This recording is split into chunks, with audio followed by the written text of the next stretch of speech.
You're watching News Center with me, Parikshit Luthra. Our top story. 26 people have been killed in a terrorist attack targeted at tourists in Jammu and Kashmir's Pahalgam. The attack took place at Baisaran Valley, a popular tourist hotspot known as Mini Switzerland. Suspected terrorists opened fire, killing 26 people. This marks the deadliest terror attack in India on civilians since the 26/11 Mumbai attacks. Home Minister Amit Shah arrived in the valley yesterday and he visited the attack site. He reviewed the security situation and held a meeting with Lieutenant Governor Sinha and also Chief Minister Omar Abdullah. Meanwhile, Prime Minister Narendra Modi cut short his Saudi Arabia visit and arrived in Delhi. Upon his arrival, an emergency meeting was convened at the airport with National Security Advisor Ajit Doval and External Affairs Minister Subramaniam Jaishankar. The Resistance Front, an offshoot of terror outfit Lashkar-E-Taiba, has claimed responsibility for the attacks. Security agencies have released sketches of the suspects and a manhunt is underway. Kashmir Valley is now observing a near total shutdown against the terror attack for the first time in 35 years. Schools, colleges, businesses, organizations from all walks of life are supporting the Bandh call to protest the attack on tourists. Defence Minister Rajnath Singh promised a loud and clear response against the attack very soon. आतंकवादियों द्वारा किए गए कायरतापूर्ण हमले में हमारे देश ने अनेक निर्दोष नागरिकों को खोया है। इस घोर अमानवीय कृत्य से हम सभी गहरे शोक और दर्द में हैं। टेररिज्म के खिलाफ हमारी जीरो टॉलरेंस की पॉलिसी है। ऐसी हरकतों का जिम्मेदार और इसके जिम्मेदार लोगों को आने वाले कुछ ही समय में जोरदार तरीके से नजर आएगा। मैं देशवासियों को आश्वस्त करना चाहता हूं। Former Army Chief General VP Malik is joining us right now. Former Foreign Secretary Shashank is with us and Tilak, Devasher, member of the National Security Advisory Board, also with us.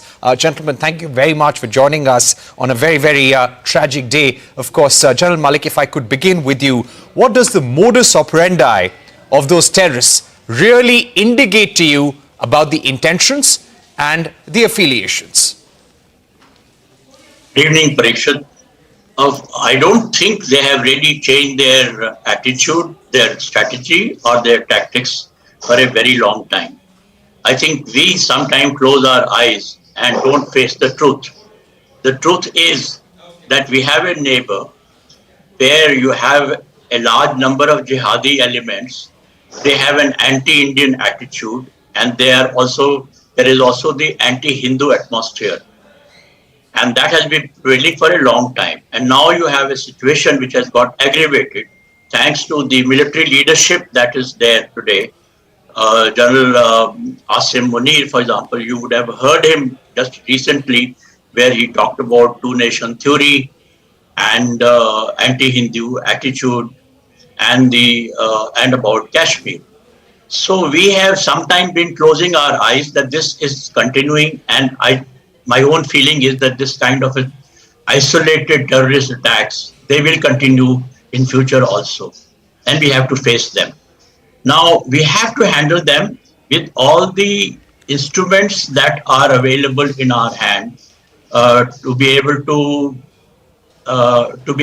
deter them to the extent it is possible. And the modus operandi you asked me, that hasn't changed. Whether it was 26/11 or so many other incidents that we've had, the infiltration also, if they shift, sometimes it is in Punch area, sometimes it is in the valley area, and recently we have heard about in the Kathua international border in that area. So the modus operandi and the trying to cause damage to our morale in J&K, particularly our economy, all this has been going on, and I don't think it is going to stop soon. Right. Very important points there, General Malik. I'm going to come back to you in just a bit. Let me get in Mr. Tilak, Devasher also. Sir, if I were to ask you, if we look at some of the eyewitness accounts, they targeted the male members of the family. They did not spare them. to the women and children, young boys and girls. They said, go back to your Prime Minister and give him this message. What do you think was really the intention of these terrorists? How different was this attack from previous attacks you've seen in the valley for the last 35 years or so? Now, the resistance front is said to be behind this. What can you tell us about the organization? And if you were to join your dots and explain the message that is being sent out, what was that? Thank you for having me on your show. The Resistance Front is another name of the Lashkar-E-Taiba, because the Lashkar was getting a lot of heat and flack, so they thought they could fool everybody by changing the name. So that's as far as the organization is concerned. Now, the very fact that they were asking people their religion, so we should not call the unfortunate victims tourists anymore. They were killed as Hindus. They were not killed as tourists. The question asked was not, are you a tourist or are you a local? The question asked was that, are you a Hindu? So either you call them Hindu terrorists, tourists, or call them Hindus. This is a targeted killing of Hindus meant to create a scare, which reminds you of what happened in 1990, when the Hindus were forced to migrate from the valley, to create a similar kind of fear and to deliver a message soon after what the General Asim Munir had talked about on 16th of April, the two-nation theory and Hindus and Muslims are different in every respect and so on and so forth. So the message was very chilling. And we have to interpret the message for what it was, a deliberate targeting of Hindus as Hindus and not as tourists. And in our response, whether it is on the media or whether it is on the ground, we must bear this fact in mind. That's indeed an important point by you also, Mr. Devasher. Let me also get in former Foreign Secretary Shashank. Ambassador Shashank, the Prime Minister was in Saudi Arabia to elevate ties with the Gulf nation, and several key MOUs were on the table. J.D. Vance was visiting India, which was itself a very powerful message. What do you have to say, sir, about the timing of this attack? Now, obviously, Pakistan has been very worried about all the demonstrations and protest marches which have been going on in POK against the Pakistan establishment.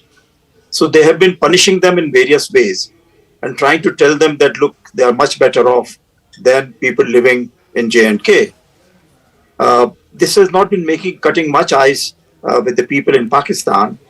And so now they have started using, because the army, though it has been gradually getting more and more Islamized, the chiefs have been talking about not just the medals, but also the hoods who would be given to these soldiers if they fought for Islam and became jihadis. So that is now we find the chief of army staff himself talking about the jihadist tendencies which would be rewarded. So obviously this is a direct message to his people that if they are not getting any support from J&K, then they should carry out the attack on their own in the name of Islam. And I think what Mr. Tilak Devasher has said, that obviously Hindus have been identified. So this is what Tulsi Gabbard had said, that Islamic terrorism is spreading its wings around India, and India and its friends must work together to control it. I think time has come that proper action is taken in order to ensure that these Islamic terrorists don't feel emboldened to come and attack people in Jammu and Kashmir. They don't go and attack in many other parts of India.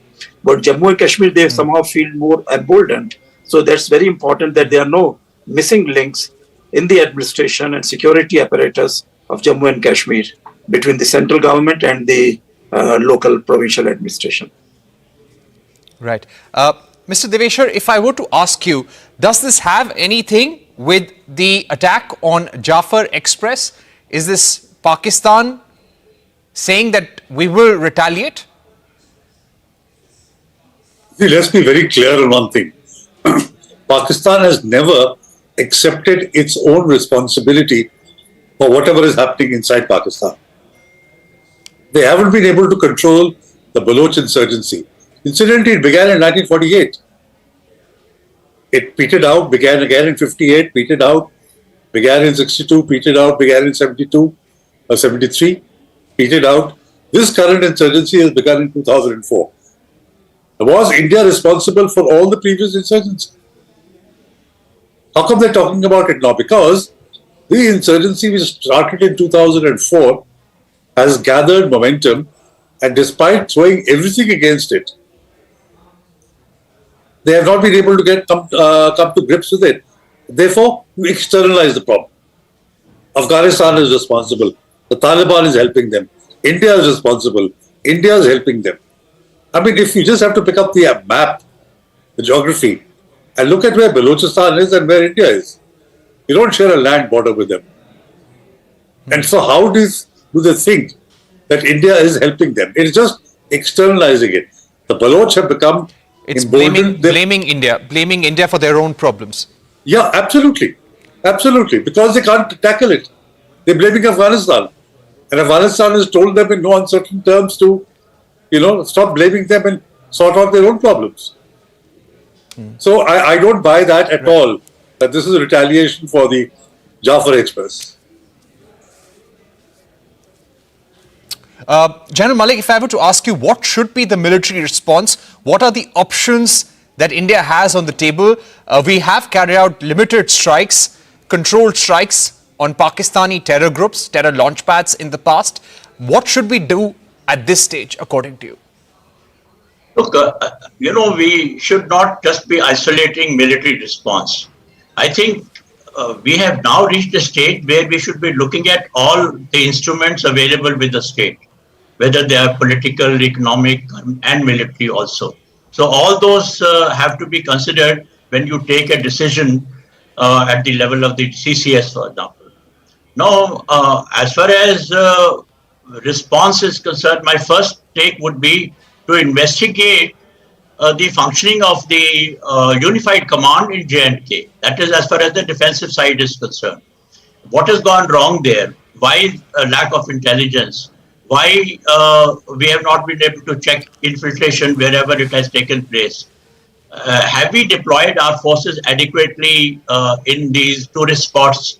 Because during this period, that the tourists spread all over the place. So far, as I see it, we have been focusing either on Srinagar or on the Amarnath Yatra time when we deploy a large amount of forces, or when the VIPs visit. But we should have anticipated this with the kind of tourism that is taking place today. And as I said right in the beginning, isolated incidents of this nature will take place. They have taken place, and they will in future also, they are likely to take place. Now that is as far as the defensive side is concerned. But we also have to look at the proactive or the offensive this thing, and for that we do have plans. And again, I would say that should not be looked at in isolation of the Army, Navy, or Air Force. We should be looking at all the instruments that are available to us, and then take a decision how we want to send a message, a strong message, an effective message to Pakistan. And there are many options available. We have a number of contingencies available, but they will all require CCS decision. And we also have to then consider the escalation that may take place, how to control the escalation when it takes place, whatever level that we want to, at the political as well as military level. Right. Ambassador Shashank, if I can get you in at this stage, we do not have an ambassador serving in Pakistan. Diplomatic ties have been all-time low. We have a thin diplomatic presence in Pakistan, and vice versa. There have been news reports indicating that India may scrap the Indus Water Treaty or may pull out of it.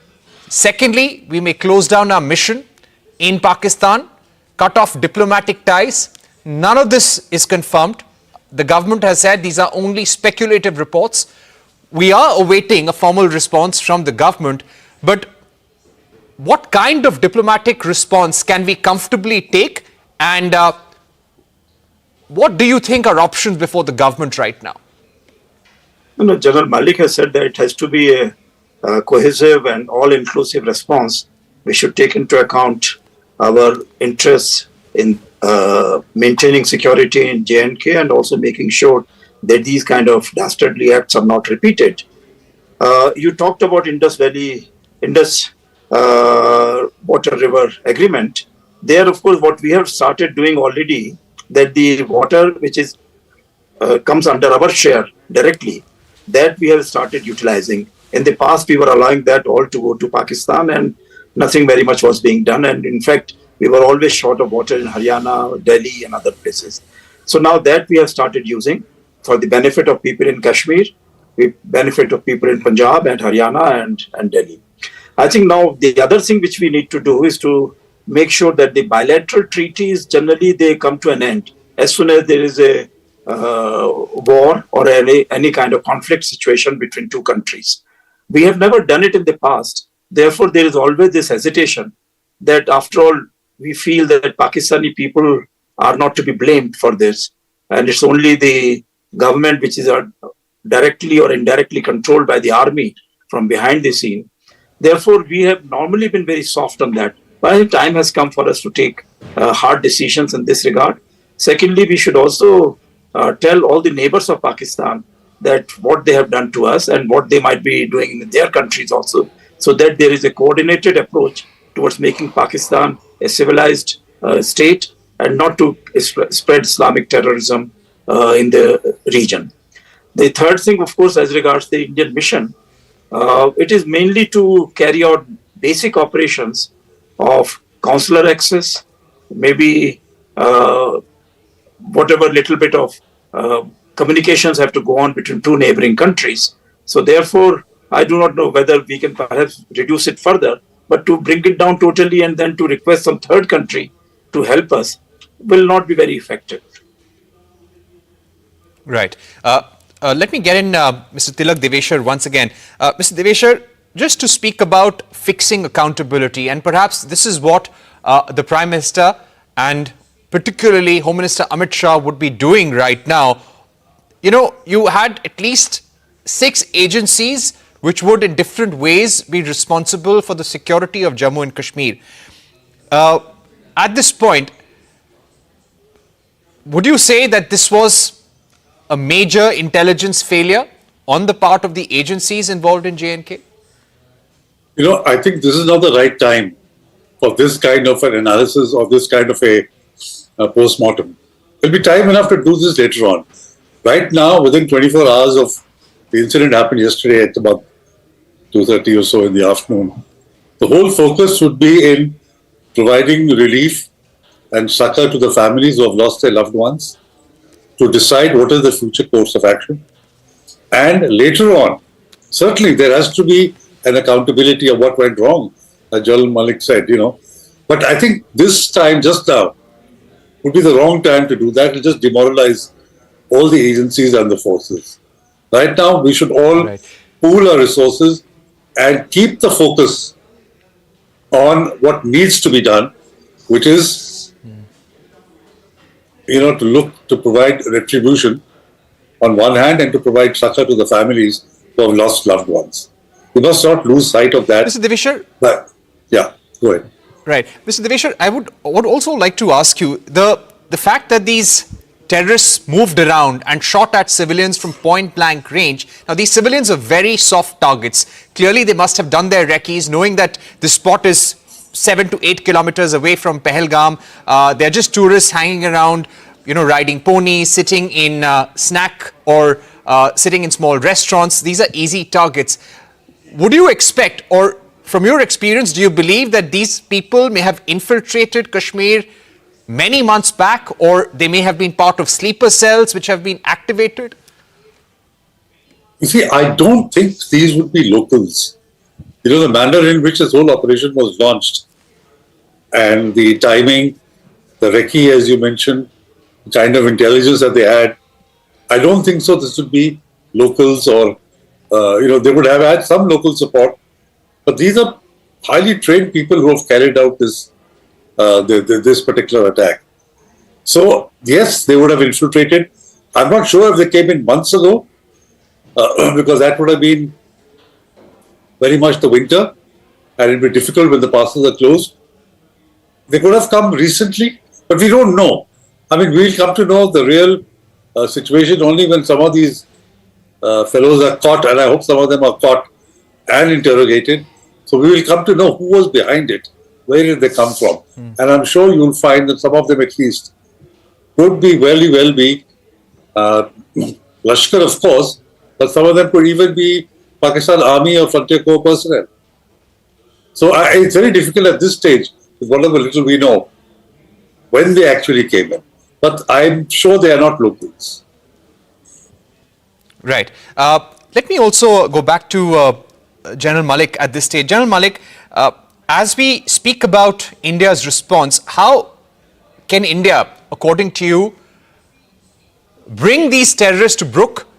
You know, could you give us a sense of how difficult would it be for us to catch these terrorists? We believe they must have escaped into forests nearby. How difficult is this terrain according to you? And you've spoken about the military options that we have, but what is the kind of training these people would have got, considering their strong affiliations? And all indications are that they would have been well trained by the Pakistani army, mentored them, and some, as Tilak Devasher said, were perhaps members of the Pakistani armed forces as well. Well, the exact identity of these terrorists at the moment is not known, and one would not like to speculate. But obviously, the training that has been carried out and the kind of weapon that they have carried, somebody said sniper rifles, somebody said AK-47s, and somebody said the American rifles. So these they are holding and they've been using, apparently they have been very well trained, and the manner in which they have come, of course they would have been helped by some ground workers also, which is, I have a feeling that they would be a mix of people who have come from across the border or LOC, and also a few who are probably overground workers or sleeping cells that they have got inside. So they, whatever time that they have spent, they have carried out recce.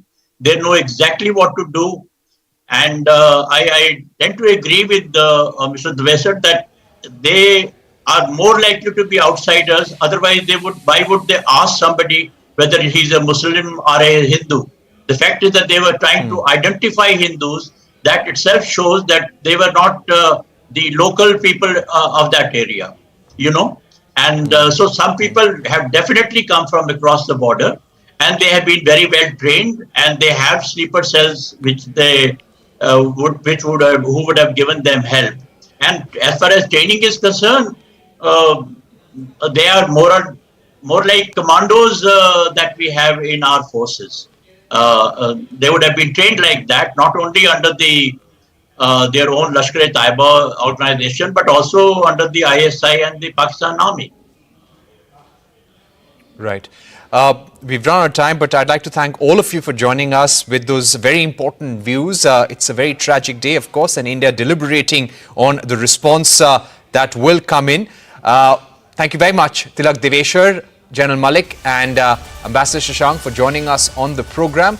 As we wrap, it has been a traumatic last 24 hours for families of victims. Navy officer Vinay Narwal, one of the victims, was on leave after getting married just about 4 to 5 days ago. He was on his honeymoon when he was gunned down. Navy Chief Admiral Dinesh Tripathi paid a mark of respect by laying a wreath at the mortal remains of Vinay. His wife has also been seen bidding a very, very emotional farewell to him. Vinay's wife is among many others who have lost their loved ones. Families and friends of victims recounted the harrowing details of the attack, which led to a tragedy in Pahalgam.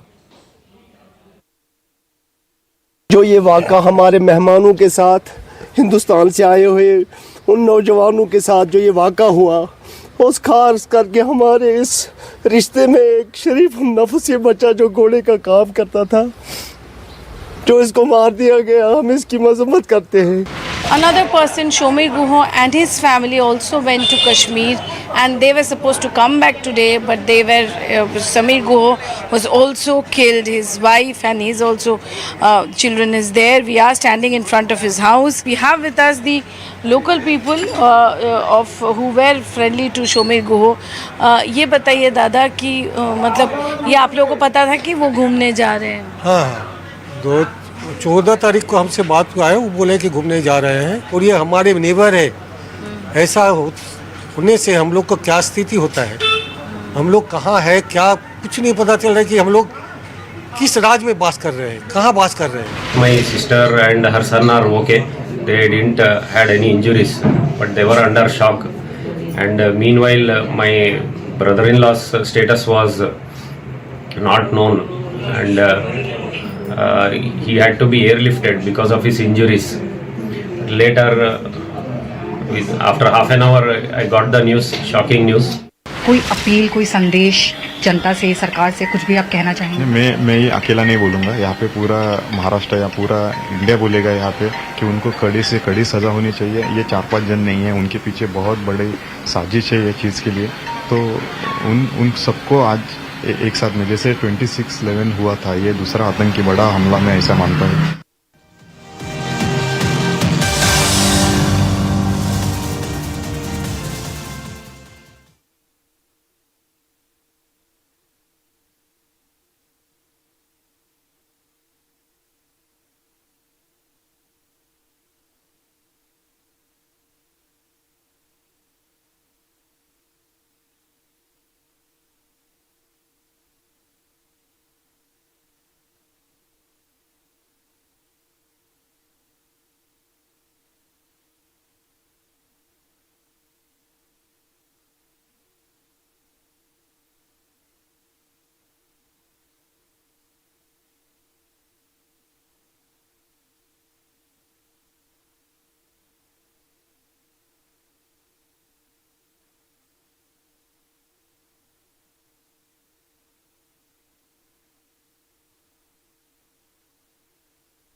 "26 people have been killed in a terrorist attack targeted at tourists in Jammu and Kashmir's Pahalgam. The attack took place at Baisaran Valley, a popular tourist hotspot known as Mini Switzerland. Suspected terrorists opened fire, killing 26 people. This marks the deadliest terror attack in India on civilians since the 26/11 Mumbai attacks. Home Minister Amit Shah arrived in the valley yesterday and he visited the attack site today. He reviewed the security situation, held meetings with Lieutenant Governor Major Manoj Sinha and Chief Minister Omar Abdullah. Meanwhile, Prime Minister Narendra Modi cut short his Saudi Arabia visit and arrived in Delhi. Upon his arrival, an emergency meeting was convened at the airport with National Security Advisor Ajit Doval and External Affairs Minister Subramaniam Jaishankar. The resistance front, an offshoot of terror outfit Lashkar-E-Taiba, has claimed responsibility for the attacks. Security agencies have released sketches of the suspects and a manhunt is underway. Kashmir Valley is now observing a near total shutdown against a terror attack for the first time in 35 years. Schools, colleges, businesses and organizations from all walks of life are supporting the Bandh call to protest the attack on tourists. Defence Minister Rajnath Singh promised a loud and clear response against the attack soon. आतंकवादियों द्वारा किए गए कायरतापूर्ण हमले में हमारे देश ने अनेक निर्दोष नागरिकों को खोया है। इस घोर अमानवीय कृत्य से हम सभी गहरे शोक और दर्द में हैं। टेररिज्म के खिलाफ हमारी जीरो टॉलरेंस की पॉलिसी है। ऐसी हरकतों का जिम्मेदार और इसके जिम्मेदार लोगों को आने वाले कुछ ही समय में जोरदार तरीके से नजर आएगा। मैं देशवासियों को आश्वस्त करना चाहता हूं। Baisaran Valley is a popular tourist hotspot which is accessible to tourists only on foot or on a pony ride. A 6-kilometer dirt track connects Pahalgam to Baisaran Valley. Ishan Vani visits the site of the attack. This is the route to Baisaran and this is actually no route at all. It's muddy, there are big boulders and it's difficult to even walk on these. Even if I wore a normal shoes, it would be impossible to come here. Generally, tourists take pony and come here for leisure. But everywhere you look, there are marks and signs of the disaster that happened yesterday and something which was unexpected. Look how I have to walk through these steep and jump into certain places. There were rains that have further dampened the condition of this particular route. It's a trek generally taken by several tourists. They use ponies, as I said. It might be beautiful, but scariest of scenes were witnessed yesterday here on this difficult terrain to reach where the carnage took place yesterday. I'm now joined by former Ambassador Ashok Sajjanar, security analyst Anju Gupta, Ahmed Ali Fayaz, a journalist based out of Jammu and Kashmir, with us as well. Ahmed Fayaz, I would like to ask you about the response of the people in the valley to this ghastly attack that we've seen near Pahalgam. There have been attacks in the last 35 years. This kind of attacks have taken place in the 90s and up to the year 2003, March 2003, when a massacre of Kashmiri Pandits took place in Nadibarak. That was in March 2003. So every time there has been a response, but this response is different in the sense that this time people at many places came out openly. Not many of them did name Pakistan and militants, but it was directly against them, because on such occasions we did not see protest demonstrations or any sort of negative reactions against terrorists in the past. This is first time that the people have come out at many places, and this is for the first time that a complete shutdown is being observed across Kashmir Valley. In Jammu there have been in the past, but this is for the first time in Kashmir Valley that a shutdown is being observed against Pakistan and against the people who are believed to be Pakistan-sponsored terrorists who are responsible for this dastardly act. So people this time they have expressed it, they have come out on the roads. You must have seen some candlelight marches in the past, but they were limited to just 5, 10 or 20 people. But this time quite a large number of people. There are expressions from everybody, even the mainstream politicians who usually support and who usually demand the government should talk to Pakistan, and they call Afzal Guru and Maqbool Bhatt other people as so-called heroes, and they subscribe to their ideology. They people have all gone. They have been muted this time, and the this is for the first time again that a robust political and intellectual support structure which Pakistan enjoyed in Kashmir in the last 30 years, that has been completely muted, that's completely silent today. You must have seen when the Cheti Singhpura massacre took place that time, it did not take them even 10 hours or 12 hours to create an impression that this has been done by India, by themselves, because Bill Clinton, President of the United States, was in country, he was visiting. This time, the same would have been there. They would have created this kind of a narrative that J.D. Vance, the United States Vice President, is visiting here, and this has been done by India itself. But I did not hear anybody saying this kind of a thing. I did not see anybody trolling or criticizing the people who are critical of the terrorists openly this time. So this is a completely different reaction. Okay, now let me also get in Anju Gupta at this point. Anju Gupta, how do you assess the involvement of Pakistan in this? How would you explain this to our viewers? You know, it is being said by many security analysts that the manner in which these terrorists acted, the fact that they were asking about the religious identity of each of the people they targeted, shows that they were not locals. How do you see a Pakistan hand and the correlation here? Good evening, Parikshit. Thanks for having me on the show. You would recall on March 11, a passenger train between Quetta and Peshawar was hijacked in Pakistan, Balochistan area. And there were about hundreds of security personnel on that train. And the BLA, the Baloch Liberation Army, claimed that attack, and they segregated security personnel from civilian by checking their I cards. It took all the might of Pakistan 36 hours to free that, to end that standoff.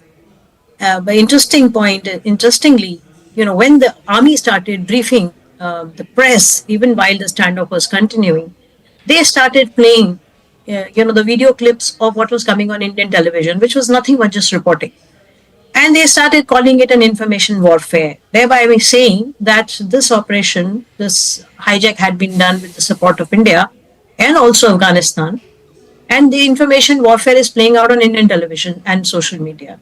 They also talked about wiretrap with the set between, a handler in Afghanistan and a militant on board. So in what they were doing was they blamed India and they blamed Afghanistan for that attack on a passenger train recently on March 11.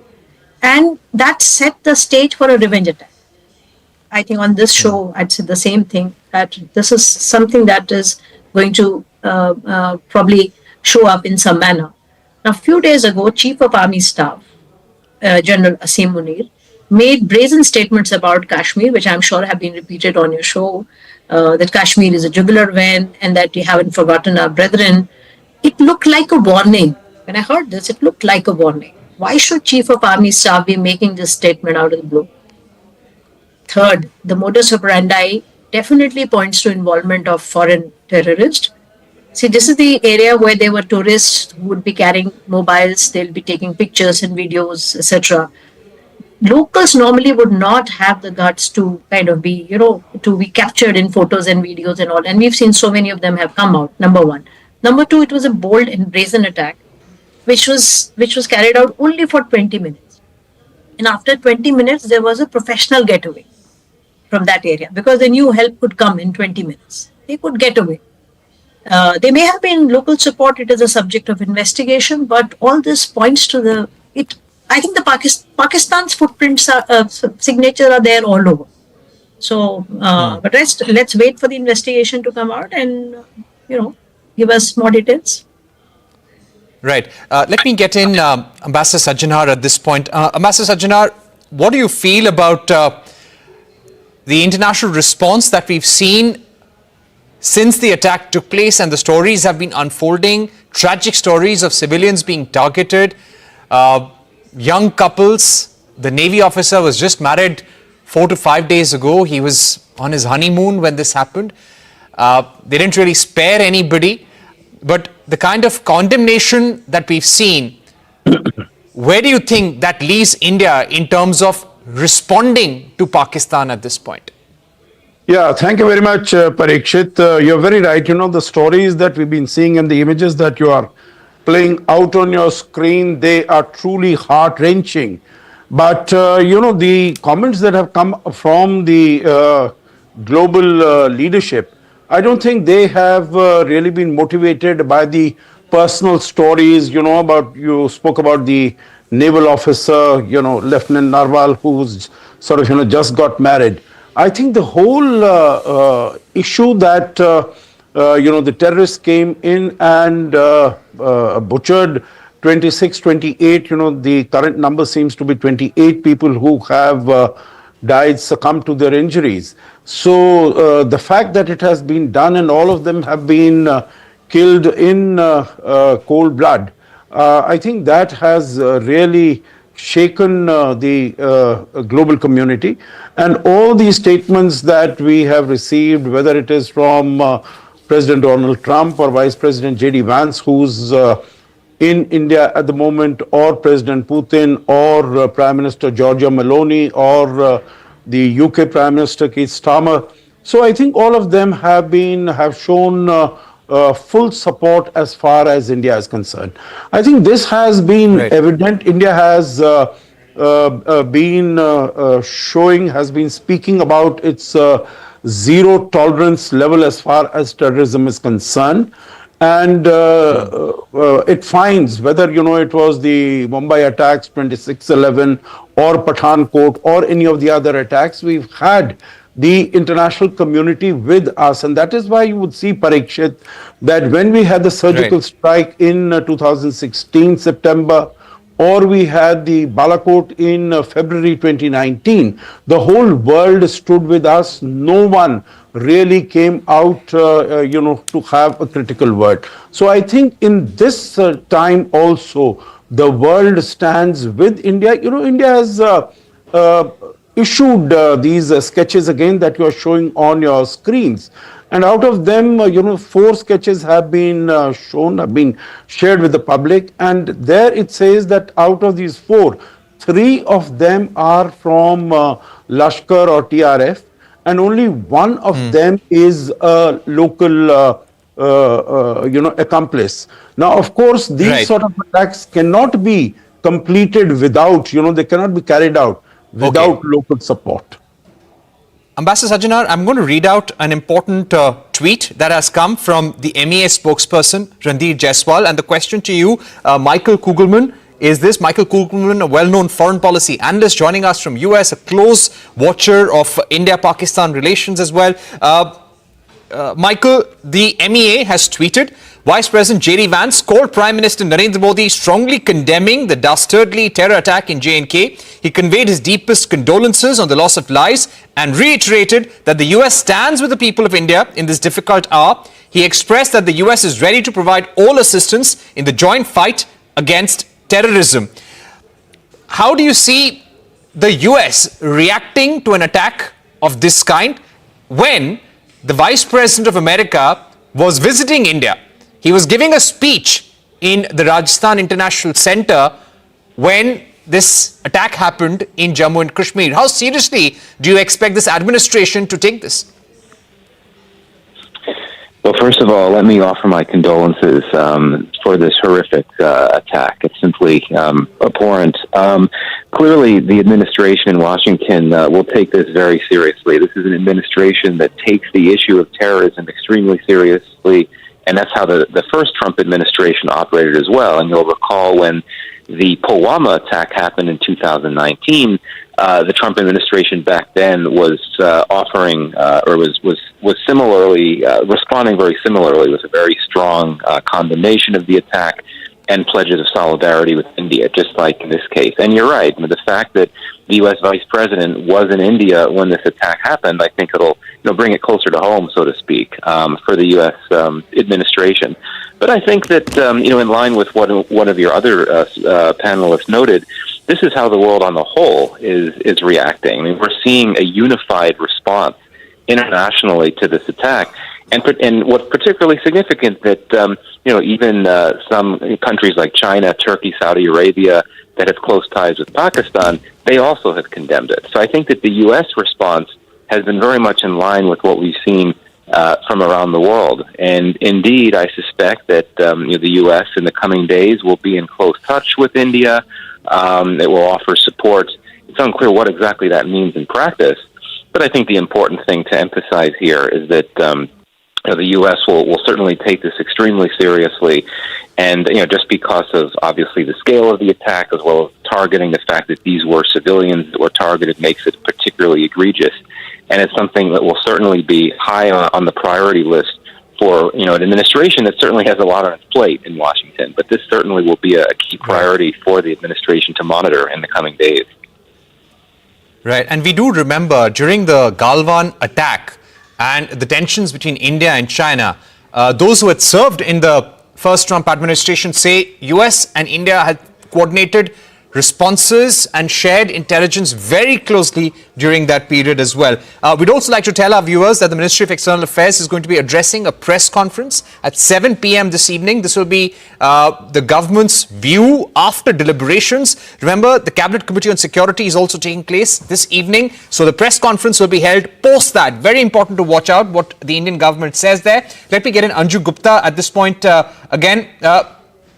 Ms. Gupta, one point that is coming up and people are asking is that considering that this was a tourist hotspot and there were so many people there, there were judges of the High Court who were also there for a picnic, so to say. How come there were no security personnel around?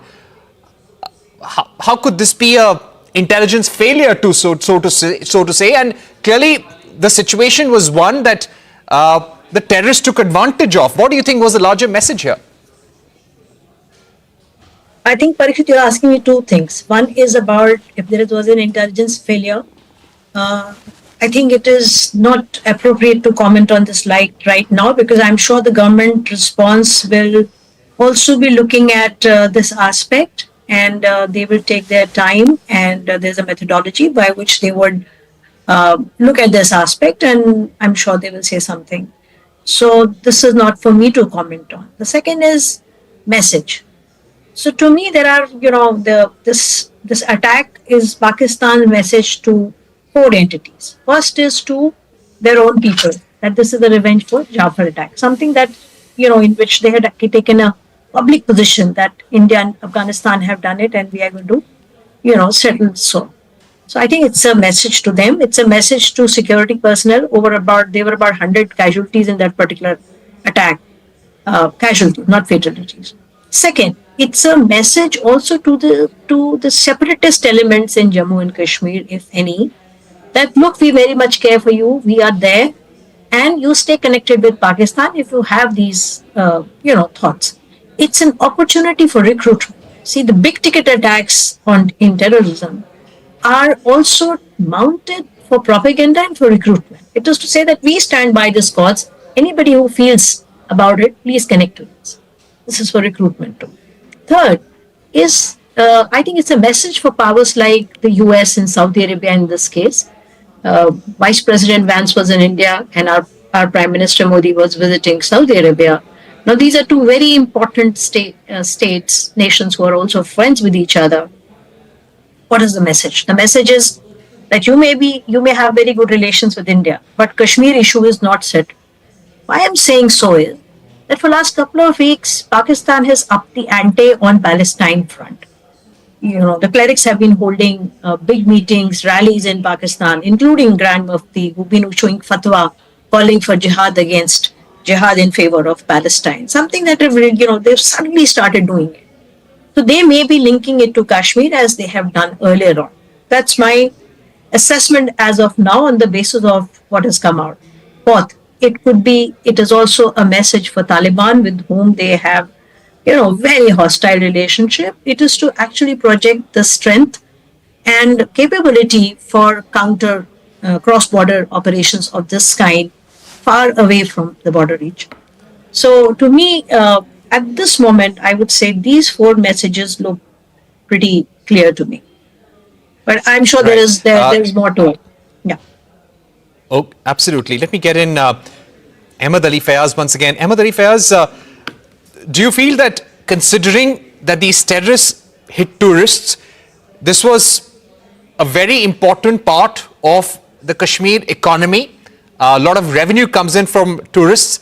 There were locals who also died. For example, there was a pony owner there who died. There were pony owners who rushed when they heard gunshots to help the people. Locals tried to help wherever they can. Do you feel that this shows that this time there was a lot of anger among people, that here you have Pakistani terrorists hitting our bread and butter, hitting our own people? Do you think this shows that there was a lot of anger with what has happened? I think the objective is the same, which has been over the years, to separate fear and to tell the world and the people of Jammu and Kashmir and the whole country that militancy, the terrorism has not gone away. We are very much here. Abrogation of Article 370 has not changed the situation at the ground. These are the broader messages they wanted to convey. Yes, this is an attack on Kashmir's economy, because tourism is a mainstay of Kashmir economy. Over 2 million people are directly, indirectly related to tourism, and I have seen people across Jammu and Kashmir today who are completely perturbed and disturbed over this development. And also there have been condemnations from clergy, even the clerics who have usually been pro-separatist and pro-Pakistan. They also have been condemning it openly. Usually they used to be silent, or their condemnations in the past used to be equivocal. They didn't appear to be very clear-cut against the militants and against Pakistan. But this time it is different. Even the chairman of the Hurriyat Conference, Mirwais Umar Farooq, came out with a tweet against it. This incident, they have been condemning such incidents in the past also, but they have been creating suspicion, and they have been raising questions that whosoever has done it. This has been their phrase, whosoever has done it. So at most of the times, they, as I said previously, they have created impression that there are people within the security forces, within the Indian agencies. They have been committing these things, and they have been shielding militants for anything which the common people believe that these are the acts of terrorists. But this time it's one voice from the mainstream politicians to the separatist politicians, from clergy, from right. There is not an organized. Ahmed Fayaz? Yes. Right. Ahmed Fayaz, I'm going to come back to you. Very important points there about the mood in the valley. But Ambassador Sajjanar, if I were to ask you about India's response, what do you think we can do in terms of internationally isolating Pakistan? We've done that previously when there have been terror attacks. Can India impose sanctions? What more can we do from a diplomatic point of view? Yeah, I think there are many things that we can do from diplomatic point of view, and there are so many things that have been mentioned that are up in the air as to what are the possibilities, walking out of the Indus Waters Treaty, etc. So, I'll not go into any of those, but I think what the country wants is a more robust response, something that will make the pain go to, the perpetrators of this crime, not only to the 4 or 7 of the terrorists who were actively involved in this. So I think that is what the country wants. And I think that is going by the track record of this government, that, what happened after Uri, what happened after Pulwama. And also the fact, mind you, Parikshit, keep in mind that, this government has been very critical of the lack of action by, the government in 2008 after the 26/11 attacks, that no action was taken. And this government has sought to differentiate itself from that particular, the act or the inaction at that particular time when we lost 167 people. So I think definitely some sort of a kinetic response. Maybe there is also some diplomatic response also. But even if there's a kinetic response, which I think will definitely be coming, that is what Raksha Mantri Rajnath Singh has also said. But and we'll find that the whole world stands by us. as they have stood by us in earlier actions. Parikshit, if you permit, I will just like to make two brief comments on what Anju mentioned about what the objectives might have been as far as Pakistan is concerned. You know, the objectives might have been what they are, but let us also see how successful will they be in achieving that. So if it is in terms of, further once again internationalizing Kashmir, I think they are going to fail miserably. We've seen that, when G20, we had meetings in Srinagar, we had representatives from the United States, we had representatives from Saudi, from UAE. There is investment coming in from these countries into that region. So I think the people have really moved on as far as the Kashmir issue is concerned. The other, in terms of telling Saudi Arabia and the United States that Kashmir is alive, it's not settled. I don't think, you look at what Pakistan says at all the UN General Assembly meetings. There is not a single country, except maybe Turkey once in a while, that rises up to mention Kashmir in their statements. And on the Taliban issue, I think the Taliban has taken the measure of what Pakistan can do. So whether it is the Afghan Taliban or TTP or BLA, I think they know what they are doing, and actions like this, of course, will not really be able to send much of a message. They might have wanted to do all that, what Anju has said, but I think they are not going to be successful in that. Okay, we've completely run out of time, but we'd like to thank Ambassador Sajjan Har, Ahmed Fayaz, Michael Kugelman and Ms. Anju Gupta for joining us on the program. As we wrap this show, it has been a traumatic last 24 hours for families of the victims. Navy officer Vinay Narwal, one of the victims, was on leave after getting married a week ago. He was on his honeymoon when he was gunned down. Navy Chief Admiral Dinesh K. Tripathi paid a mark of respect by laying a wreath at the mortal remains of Vinay. His wife was also seen bidding an emotional farewell to him. Vinay's wife is among many others who have lost their loved ones. Families and friends of victims recounted the harrowing details of the attack, which led to tragedy in Pahalgam. जो ये वाक़ा हमारे मेहमानों के साथ हिंदुस्तान से आए हुए उन नौजवानों के साथ जो ये वाक़ा हुआ, उस खास करके हमारे इस रिश्ते में एक शरीफ नफ्स बच्चा जो घोड़े का काम करता था, जो इसको मार दिया गया, हम इसकी मजम्मत करते हैं. Another person, Shomir Guho, and his family also went to Kashmir, and they were supposed to come back today, but they were, Samir Guho was also killed. His wife and his also children is there. We are standing in front of his house. We have with us the local people who were friendly to Shomir Guho. ये बताइए दादा कि मतलब ये आप लोगों को पता था कि वो घूमने जा रहे हैं? हाँ, 14 तारीख को हमसे बात हुआ है, वो बोले कि घूमने जा रहे हैं और ये हमारे नेबर है. ऐसा होने से हम लोग को क्या स्थिति होता है, हम लोग कहाँ है, क्या कुछ नहीं पता चल रहा है कि हम लोग किस राज्य में बास कर रहे हैं, कहाँ बास कर रहे हैं. My sister and her son are okay. They didn't had any injuries, but they were under shock. And meanwhile, my brother-in-law's status was not known, and he had to be airlifted because of his injuries. Later, after half an hour, I got the news, shocking news. कोई appeal, कोई संदेश जनता से, सरकार से, कुछ भी आप कहना चाहेंगे? मैं ये अकेला नहीं बोलूँगा, यहाँ पे पूरा महाराष्ट्र या पूरा इंडिया बोलेगा यहाँ पे कि उनको कड़ी से कड़ी सज़ा होनी चाहिए. ये 4-5 जन नहीं है, उनके पीछे बहुत बड़ी साजिश है ये चीज़ के लिए. तो उन सबको आज एक साथ में, जैसे 26/11 हुआ था, ये दूसरा आतंकी बड़ा हमला, मैं ऐसा मानता हूँ.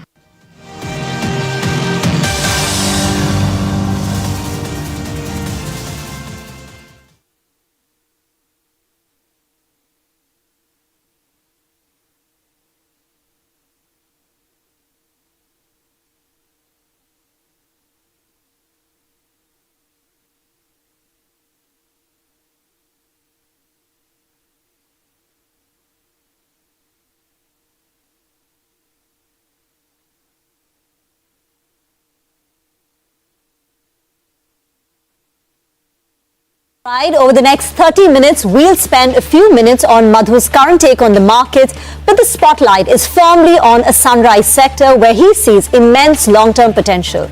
We'll also be joined by the managements from Loris.